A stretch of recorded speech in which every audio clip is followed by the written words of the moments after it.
Today in this video, I tried making art with only $1 art supplies. All my art supplies could only be $1 or under, and this challenge was more challenging than I expected to be, so stay tuned to see how this turns out. A little spoiler alert, this art challenge was harder than I expected it to be, so let's get into it.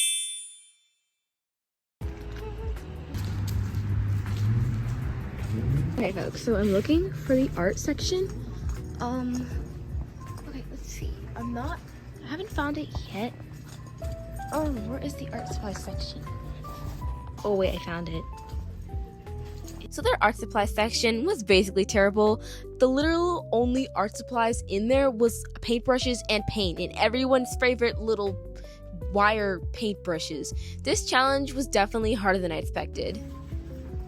Like, I wouldn't use any of this for painting. I don't even like painting. I'm kind of bad.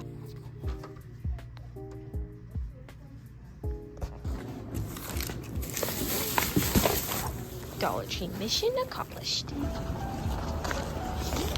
So as you guys know, this is a dollar art challenge, so technically everything that I use doesn't have to be from Dollar Tree, so I went to another store to see if I could find some other art supplies, because Dollar Tree paint was going to make this challenge extremely challenging. For the cheap art supplies challenge, I probably might end up using this one. Look at that.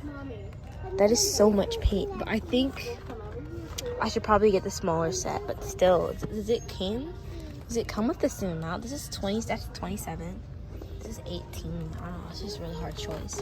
I really want a ton of this. I think I'm just gonna go with the King's Art watercolor paint set. Yeah, because that's acrylic, and I'm not good at acrylic, so I'd probably be better off with watercolor. Okay guys, so I'm back from the store, and let's take a look at what we got so far.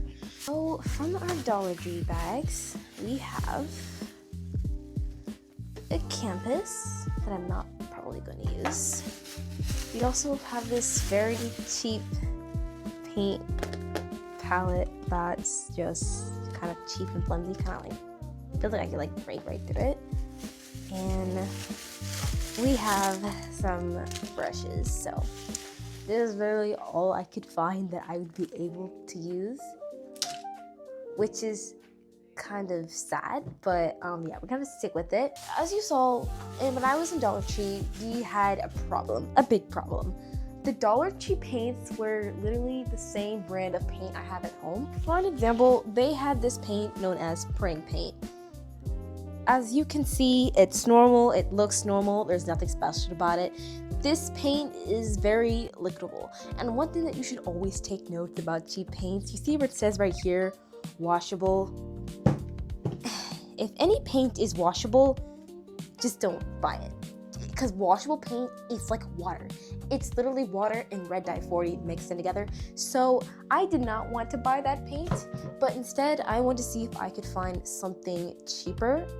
So here's what we got from Gabe's. And for those of you who don't know what Gabe's is, it's basically like a store that sells very marked down cheap stuff from warehouses. So from Gabe's, I chose to get these King's Art watercolor paint set, and these cost around $5.99. Now you might be thinking, didn't you say this was a $1 challenge? And yes, and if you do the math, if this whole paint set only costs $5.99, that makes each paint only 39 cents.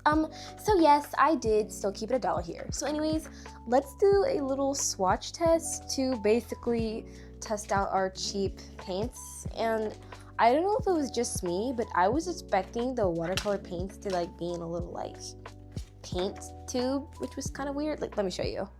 So as you see right here, this is my favorite brand. These are like normal artist grade paints, and they look normal, like how normal paint would function. Most paints are just in this little thing, but however, with our paints here, they're in a tube. I was expecting it to be like, bruh.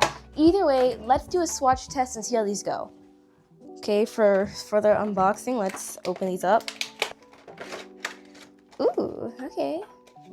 So here are our paints. I don't want to have to swatch all of these, so let's just test one color using our beautiful and our favorite Dollar Tree brushes. Why are like the things falling out of it? Like the little brush hairs. So anyways, let's get some water.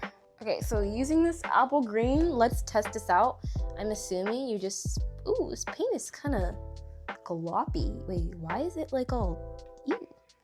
It's very weirdly chunky. I don't know if that's normal. Very like chunky, which is kind of weird. So I'm assuming I just mix this up with a lot of water. I feel like I used too much. I haven't used this type of paint before. Okay, this looks like watercolor consistency. Like you see that? It's smooth. It's getting there. Let's test this out. Oh my goodness. What in the world? There has to be somewhere I did this wrong. This is like, why is this consistency like really weird? This is not how watercolor.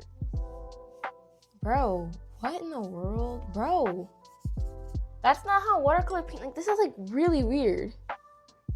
I don't know. That's like, I don't know. That's like, look how, maybe I did it wrong. Because imagine, every time I have to like squirt it in this palette, this is gonna be extremely annoying. So, let's set this aside and figure out how we're going to work with this. So anyways, guys, let's get ready and time to go in art mode.